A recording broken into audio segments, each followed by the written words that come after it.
Rumors point to a glass iPhone, but just one glass iPhone, not two. We get a teaser of Android applications running on Chrome OS, and analysts claim that iOS and Windows Phone are falling hard lately. I'm Jaime Rivera, and no, I didn't just take the Cap side, but also the Thundercat side, because I'm from that generation. This is Pocketnow Daily.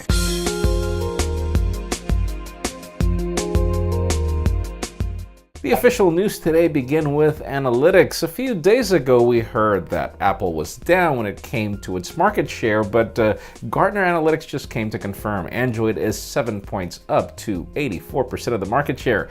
Apple is horribly down. It's barely scratching 14%. And then for those of you that are asking just how well Microsoft is doing with Windows Phone, the company went down from 2% of market share to 0.7%.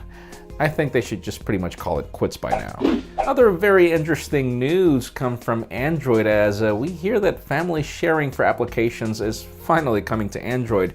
It's existed on iOS to a certain degree, though it's rather cumbersome, but yeah, it works. Android is apparently also getting that. Apparently Google is roughening things up with developers for that option to be available sometime within June or July. It's been available for Google Music for the longest time as well, so let's see when that lands. And speaking of Google, another very interesting development when it comes to applications is also having Android apps run on Chrome OS. We have heard of this for the longest time. It's pretty much the only way that Chrome OS would have a point of being. And apparently it is going to happen soon. It just got demoed at Google I/O, and the only problem is not every Chromebook will be able to run these. You actually need a Chromebook with a touchscreen. So if you don't, it seems that's the requirement. But hey, we could be wrong. Wait for it to become official. And since the news continue being all things Google, those of you that are wondering exactly when you will be able to get one of those Daydream VR headsets, Google is apparently building its own. Just like we have a Nexus smartphone and pretty much everything else, it seems that we will have a Daydream VR from Google along with the controller. We pretty much did see the controller at Google I/O. It reminds us of the one for the Apple TV, but it's great to see that thing. I mean, it could have been worse. It could have been much worse.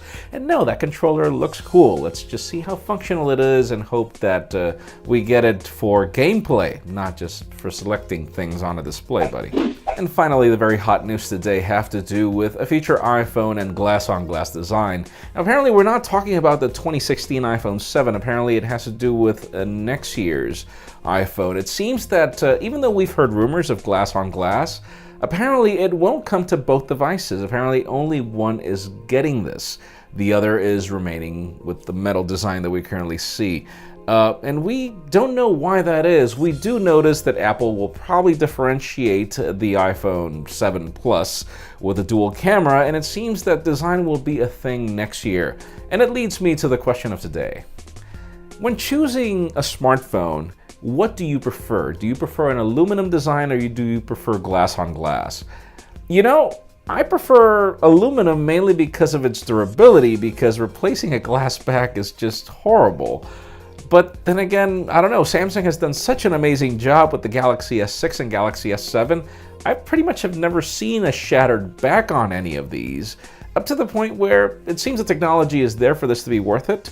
I like it, I prefer it, but then aluminum on devices like the HTC 10 is also crazy gorgeous. Leave us a comment down below, we'd love to know your opinion. Friends, you know the way it goes. If you want to get these news earlier before the video is filmed, follow us on Pocketnow.com and hit that subscribe button down below for more videos like this one. In addition, you can also catch our videos on vessel.com/pocketnow, and follow me on Twitter, Jaime_Rivera, or on Instagram at Jaime Rivera. Please give this video a thumbs up if you like what you saw. I am Jaime Rivera. Thank you very much for watching. We will see you tomorrow.